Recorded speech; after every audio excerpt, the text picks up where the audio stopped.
ഇത് കോടമ്പക്കത്തെ AVM studio. ഒരു കാലഘട്ടത്തിൽ സാധാരണക്കാരന്റെ സിനിമാ സ്വപ്നങ്ങൾ സാക്ഷാത്കരിച്ച ചലച്ചിത്ര ലോകം. അങ്ങനെ പിടിച്ചാൽ അവനെ എന്ത് ചെയ്യുമെന്നറിയാമോ? ഹസാബ് ചെയ്യും, വെട്ടി നുറുക്കി മുതലുകൾ കിട്ടുകൊടുക്കും. ഞാൻ പ്രേമത്തിന്റെ ആരാധകനായ ഒരു വികാര ജീവിയാണ്. തച്ചോളി ഉദയനെ കൊന്നതാരാണ്? ഞാൻ ഇത്രയും കാലം അച്ചായെന്ന് വിളിച്ചിരുന്ന നിങ്ങൾ പ്രേമമോ? അമ്പടി ജിഞ്ചിന്നാക്കടി. അങ്ങോട്ട് പോയിന്താ, ഷൂട്ടിങ് ഇറങ്ങുന്നതാ പോയിന്താ. സിനിമ എന്ന് പറഞ്ഞാൽ ചാൻസ് ചോദിക്കാൻ വേണ്ടി ഞാൻ നടക്കുകയാണ്. കുറെ ചാൻസലർമാര് ആടെ തെറ്റിച്ചത് ഞാൻ തെറ്റിച്ചാ? നീയൊക്കെയല്ലേടാ തെറ്റിച്ചത്? എടാ ഞാൻ തെറ്റിപ്പിന്റെ ആശ നീയല്ലടാ. എടാ വില്ലൻ ചെയ്യുന്ന രാജേന്ദ്ര, നിന്റെ അടുത്ത് എനിക്ക് ഒറ്റ കാര്യമുള്ളൂ. നീ അഭിനയിക്കുന്ന ഡബ് ചെയ്യാൻ നല്ല ഡബിംഗ് ആർട്ടിസ്റ്റ് ഇല്ലെങ്കിൽ നീ പിപ്പിരിയാണ്. നീ ആദ്യം മനസ്സിലാക്കണം. ആരുമില്ല, എല്ലാരും മനസ്സിലാവും, അവർക്ക് തെറ്റുപറ്റും. ആഹാ, നല്ല ചാൻസലർ വന്നല്ലേ. എന്താ പ്രശ്നം സുരേന്ദ്ര?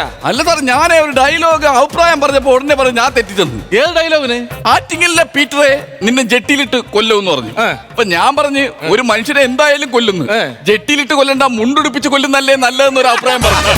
10 പേര് കൂടുന്ന സ്ഥലമല്ലേ, മരണമാകുമ്പോ 10 പേര് കൂടൂലേ. ആ അഭിപ്രായം പറഞ്ഞപ്പോ ഡയറക്ടർ ഇഷ്ടപ്പെട്ടില്ല, പ്രക്കാട്ടിനെറിഞ്ഞു. നിന്നെ കൊണ്ട് പറ്റാത്ത പണിയാണ്, നീ നാട്ടിൽ പോകണം നല്ലത് കേട്ടാ. ഇല്ല സാറേ, ഞാൻ അങ്ങനെ നാട്ടിൽ പോകണമെന്നല്ല. ഈ സുരേന്ദ്രൻ ഇവിടെ വന്നെങ്കിലേ ഞാൻ ദാ ഈ മലയാള സിനിമയിലെ ഓരോ താരങ്ങളും സംവിധായകരും എന്നെ കാത്തിരിക്കുന്ന ഒരു ദിവസം വരും സാറേ. ഓഹോ, വലിയ നടനായിട്ട് പ്രതികാരം ചെയ്യാൻ വരുമായിരിക്കും നീ. അതല്ല, പാല് കച്ചവടം തുടങ്ങിയ എന്തെന്നൊരു ഐഡിയ ഉണ്ട്. കാരണം പാല് കൊണ്ട് കൊടുത്തെങ്കിലല്ലേ ലൊക്കേഷനിൽ ചായ ഇടാൻ പറ്റുള്ളൂ. അങ്ങനെ ഒരു ഐഡിയ ഉണ്ട്. അത് അല്ലാതെ കിട്ടുമെന്ന് തോന്നല. സുരേന്ദ്ര, ഞാൻ ഒരു കാര്യം പറയട്ടെ. എന്ത്? നീ എന്തിനാ ഈ സംവിധായകന്റെ വയലിൽ കേൾക്കുന്നത്? എന്ത് സാറേ? താണ്ട് അവിടെ നല്ലൊരു പടം ഷൂട്ട് ചെയ്യല്ലേ, പുലിയെ വെച്ചിട്ട്. അവിടെ പോയിരുന്ന ഒരു പുലിയുടെ വേഷം നിനക്ക് കിട്ടൂലായിരുന്നാ? ഈ പുലിയുടെ വേഷം കിട്ടിയാൽ ശരിയാവൂല സാറേ. അത് കഴിഞ്ഞ ദിവസം ഞാൻ പുലിയുടെ വേഷം കിട്ടി അവിടെ ചെന്ന്. ഞാൻ ഈ ബ്രേക്ക് ടൈമിൽ അവന്റെ അടുത്ത് എന്ന് പറഞ്ഞ പ്രൊഡക്ഷനിലെ പയ്യന്റെ അടുത്ത് പറഞ്ഞേ, 2 ഇഡ്ഡലി ഇച്ചിരി സാമ്പാർ കുഞ്ഞു തരേ. ഇവൻ പറയൂണ് പുലിയല്ലേ വേട്ടയാടി തിന്നൂടെന്ന്. അതെന്തോ പറയാ, അത് ആക്കി പറച്ചില്ല. നമ്മളെന്ത് മനുഷ്യരല്ലേ നമ്മൾ. അത് കറക്റ്റ് ആണ്. യുവമാരൊന്നും ശരിയല്ല. എന്ത് പണ്ടത്തെ പോലല്ലോ ഇപ്പോഴത്തെ സിനിമയ്ക്ക് കഴമ്പില്ല. ആരാണ് സാർ പറഞ്ഞത്? ആരാണ് സാർ പറഞ്ഞത്? എല്ലാരുടെ കയ്യിലും നല്ല തഴമ്പുണ്ട്. ഇപ്പൊ തന്നെ ആ ഡയറക്ടർ. ഞാനിവിടെ അഭിനയിക്കാൻ വേണ്ടി വന്നതാണ്. പക്ഷെ യുവമാരെല്ലാം കൂടെ എന്നെ സെക്യൂരിറ്റി ആക്കി. കാരണം എന്താണ്? അഭിനയിച്ച് കാണിച്ചായിരിക്കും, അതായിരിക്കും പിടിച്ച് സെക്യൂരിറ്റി ആക്കിയത്. അങ്ങനെ പറയരുത്. ഞാൻ ഇവിടെ വന്നൊരു സിനിമ അഭിനയിച്ചിട്ടുണ്ട്, പക്ഷെ സിനിമ വെളിച്ചം കണ്ടില്ല. നല്ല കിണ്ണം കാച്ച് ഡയലോഗല്ലേ ഞാൻ അടിച്ചത്. ആണല്ലേ? അടിപൊളി ഡയലോഗ്. അത് ശരി, ഏത് ഡയലോഗാണ്? ഒന്ന് പറയൂ. അല്ല, അതിപ്പോ പറയാക്കൂല. അതെന്ത്? ഞാൻ ഇവിടെ സെക്യൂരിറ്റി അല്ലേ. അല്ല അതിപ്പോ ഞാൻ ഡയലോഗ് പറഞ്ഞു കഴിഞ്ഞാൽ ഈ സംവിധായകന്മാർ കേട്ട് കഴിഞ്ഞാൽ എന്നെ പിടിച്ച് അഭിനയിപ്പിക്കും. പിന്നെ എന്റെ ജോലി പോകൂലേ ഇവിടെ. സാർ ഇവിടെ എന്തിനാണ് വന്നത്? സിനിമ അഭിനയിക്കാൻ. ലഡു അച്ചാറും കൂടെ ഒരു വായിലിട്ട് ചവയ്ക്കുന്ന സാർ. സിനിമയിൽ അഭിനയിക്കാനല്ലേ വന്നത്? അപ്പൊ സാറേ ഒന്ന് ആ ഡയലോഗിന്റെ വേരിയേഷൻ ഒന്ന് പഠിക്കാൻ വേണ്ടിയാണ്. ഒന്ന് പറയോ സാറേ? സുരേന്ദ്രൻ ആരും കേട്ട് ഞാൻ പ്രശ്നമാണെന്ന്. അത് കുഴപ്പമില്ല സാർ, പറഞ്ഞോ, ഞാൻ നോക്കിക്കോളാം. ആരെങ്കിലും വരുന്നുണ്ടോ ഞാൻ നോക്കിക്കോളാം. നീ നോക്കിയോളൂ. ഞാൻ പറയട്ടെ. പറഞ്ഞു സാറേ. എങ്ക അപ്പ എന്റെ ചൊണ്ടേ. ആരെങ്കിലും കേട്ടാ? ഇല്ല, ആരും കേട്ടെ സാർ. കുഴപ്പമില്ല സാർ, പറഞ്ഞു. മാമനാര് എന്റെ ചൊണ്ടേ. കുഴപ്പമില്ല സാർ, സാർ പറഞ്ഞു. ആരും വരുന്നില്ല, കുഴപ്പമില്ല. കുഴപ്പമില്ല സാർ, സാറ് ബാക്കി പറഞ്ഞു. കേട്ടാ പ്രശ്നമാണ്. ഒരു കുഴപ്പമില്ല സാറ് പറഞ്ഞു.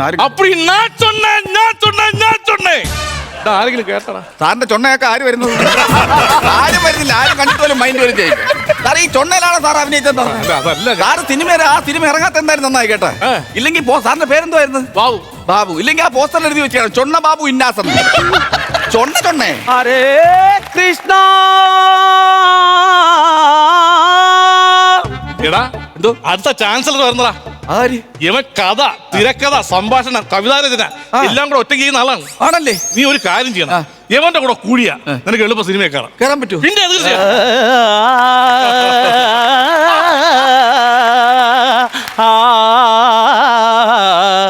വിൽവാർദ്രിയിൽ തുളസീതളം ചൂടാൻ വരും മേഘമായി ആലീനതൻ പൊന്നാതിരാപ്പൂ ചൂടുമീ രാത്രിയിൽ.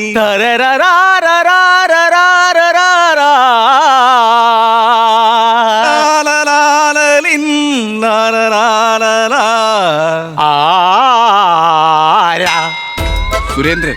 അയ്യോ, സുരേന്ദ്രൻ എന്ന് പറഞ്ഞാൽ അറിഞ്ഞൂടാ. തെറ്റിപ്പ് സുരേന്ദ്രൻ എന്ന് പറഞ്ഞു കഴിഞ്ഞാൽ ജനങ്ങൾക്ക് എല്ലാവർക്കും അറിയാം. ഞാൻ ഇനിയിപ്പോ കണ്ടിട്ടില്ല. മലയാള സിനിമയില് പട്ടെടുത്തിരുന്ന അല്ലല്ല, കപ്പലിലെ കാക്ക എന്ന് പറഞ്ഞ സിനിമയിൽ ഞാൻ അഭിനയിച്ചിട്ടുണ്ട്. ഏത് സിനിമ? കപ്പലിലെ കാക്ക. അയ്യോ,